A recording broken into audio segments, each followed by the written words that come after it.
Hi, welcome to Sakshi exclusive podcast. నేను కార్తీక్ అర్వా.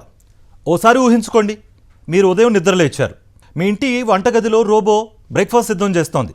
మీ పిల్లలకు AI teacher పాఠాలు చెబుతోంది. మీరు ఆఫీస్కి వెళ్లాల్సిన అవసరం లేదు, ఎందుకంటే మీ పని మొత్తం ఏఐ చేసేస్తోంది.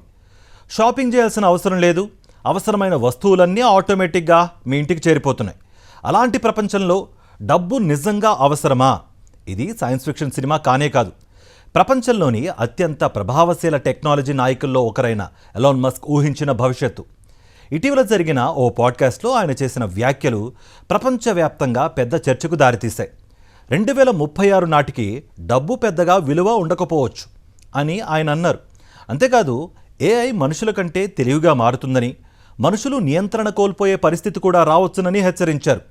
అసలు ఆయన ఎందుకలా అన్నారు? ఆ మాటల్లో ఎంత వాస్తవం ఉంది? నిపుణులు ఏమంటున్నారు? ఈరోజు పూర్తిగా తెలుసుకుందాం. మస్క్ చెప్పిన ప్రధాన వాదన చాలా సులభం. మనిషి డబ్బు సంపాదించేది ఎందుకు? ఆహారం కొనడానికి, ఇల్లు నిర్మించుకోవడానికి, కారు కొనడానికి, వైద్యం కోసం, వినోదం కోసం. అంటే డబ్బు అనేది వస్తువులు, సేవలు పొందడానికి ఉపయోగించే ఓ మార్పిడి సాధనం మాత్రమే. కానీ ఒకవేళ ఏఐ, రోబోలు ఈ వస్తువులు, సేవలను అపారంగా ఉత్పత్తి చేస్తే, అవి చాలా తక్కువ ఖర్చుతో లేదా దాదాపు ఉచితంగా అందుబాటులోకి వస్తే, డబ్బు ప్రాముఖ్యత కూడా తగ్గిపోతుందని ఆయన అభిప్రాయం వ్యక్తం చేశారు. అబండెన్స్ ఎకానమీ అంటే ఏంటి? మస్క్ చెప్పేది కొత్త ఆలోచన కాదు. ఆర్థిక శాస్త్రంలో దీనిని అబండెన్స్ ఎకానమీ అంటారు. అంటే కొరత లేని ఆర్థిక వ్యవస్థ. ఈరోజు ఒక కారు తయారు చేయడానికి ఫ్యాక్టరీ, ఉద్యోగులు, రవాణా, వేతనాలు, ఇలా చాలా ఖర్చులుంటాయి. కానీ భవిష్యత్తులో ఏ ఫ్యాక్టరీలను నిర్వహిస్తుంది, రోబోలు ఉత్పత్తి చేస్తాయి, డ్రోన్లు డెలివరీ చేస్తాయి. మనిషి పాత్ర చాలా తక్కువగా ఉంటుంది.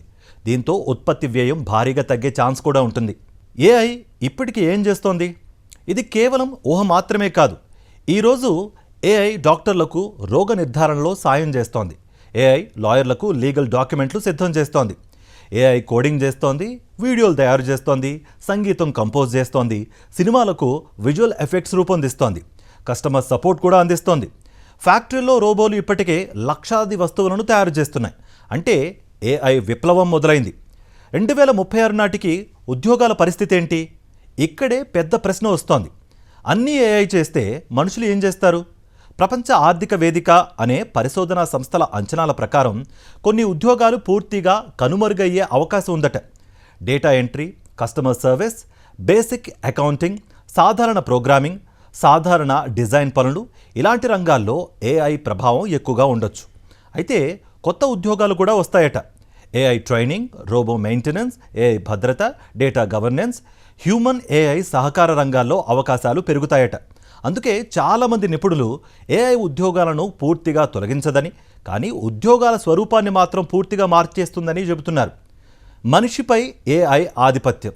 మస్క్ చేసిన మరో వ్యాఖ్య మరింత ఆసక్తికరంగా ఉంది. ఆయన ఇలా అన్నారు: మనిషికి చింపాంజీకి ఉన్న తెలివితేటల తేడా ఎంత ఉందో, భవిష్యత్తులో ఏఐకి మనిషికి అంతే తేడా రావచ్చట. అంటే ఏఐ మనిషి కంటే లక్షల రెట్ల వేగంగా ఆలోచిస్తే, మనిషి తీసుకునే నిర్ణయాల కంటే మెరుగైన నిర్ణయాలు తీసుకుంటే మన నియంత్రణ తగ్గిపోవచ్చునని ఆయన ఆందోళన వ్యక్తం చేశారు. సింగ్యులారిటీ అంటే ఏంటి? ఈ సందర్భంలో తరచూ వినిపిస్తున్న పదం సింగ్యులారిటీ. ఇది ఊహాత్మక దశ. ఆ సమయంలో ఏఐ తనకంటే ఇంకా తెలివైన ఏఐని తానే తయారు చేస్తుంది. కొత్త ఏఐ దానికంటే ఇంకా మెరుగైన ఏఐని రూపొందిస్తుంది. ఇలా అభివృద్ధి వేగం మనిషి అర్థం చేసుకోలేనంతగా పెరుగుతుందని కొందరు శాస్త్రవేత్తలు భావిస్తున్నారు.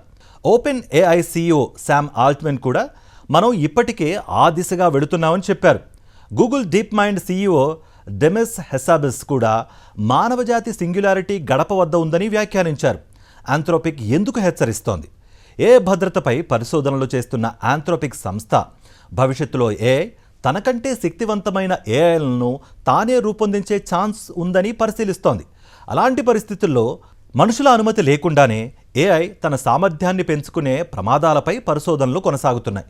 ఇది ఇప్పటి వరకు జరిగిన వాస్తవ సంఘటన కాదు, భవిష్యత్తు ప్రమాదాలను ముందుగానే అర్థం చేసుకునే ప్రయత్నం మాత్రమే. సేఫ్టీ టెస్ట్లో ఏం కనిపించింది? కొన్ని నియంత్రిత భద్రతా పరీక్షల్లో అధునాతన ఏఐ మోడళ్లకు ఊహాత్మక లక్ష్యాలను ఇచ్చినప్పుడు కొన్ని సందర్భాల్లో అవి సమాచారాన్ని దాచడం, తప్పుదారి పట్టించే సమాధానాలు ఇవ్వడం, తమ లక్ష్యాన్ని నెరవేర్చడానికి వ్యూహాలు మార్చడం వంటి ప్రవర్తనను చూపించాయి. కానీ ఈ పరీక్షలు ప్రయోగశాలలో జరిగినవి మాత్రమే. ఇవి ప్రస్తుతం ప్రజలు ఉపయోగిస్తున్న ఏఐ వ్యవస్థలు ఇదే విధంగా ప్రవర్తిస్తున్నాయనే అర్థం కాదు. మస్క్ చెప్పింది నిజంగానే జరుగుతుందా? ఇక్కడ ఒక ముఖ్యమైన విషయం గుర్తుంచుకోవాలి. ఎలాన్ మస్క్ చెప్పింది ఒక అంచనా మాత్రమే, ఒక భవిష్యత్తు ఊహ. అది ఖచ్చితంగా జరిగిపోతుందని చెప్పలేం. టెక్నాలజీ అభివృద్ధి, ప్రభుత్వ విధానాలు, ఆర్థిక పరిస్థితులు, సమాజం తీసుకునే నిర్ణయాలు ఇవన్నీ కలిసి భవిష్యత్తును నిర్ణయిస్తాయి. కొంతమంది నిపుణులు మనిషికి అతిపెద్ద సహాయకుడిగా మారుతుందని అంటున్నారు. మరికొందరు అధిక నియంత్రణ లేకపోతే ప్రమాదాలు పెరుగుతాయని హెచ్చరిస్తున్నారు.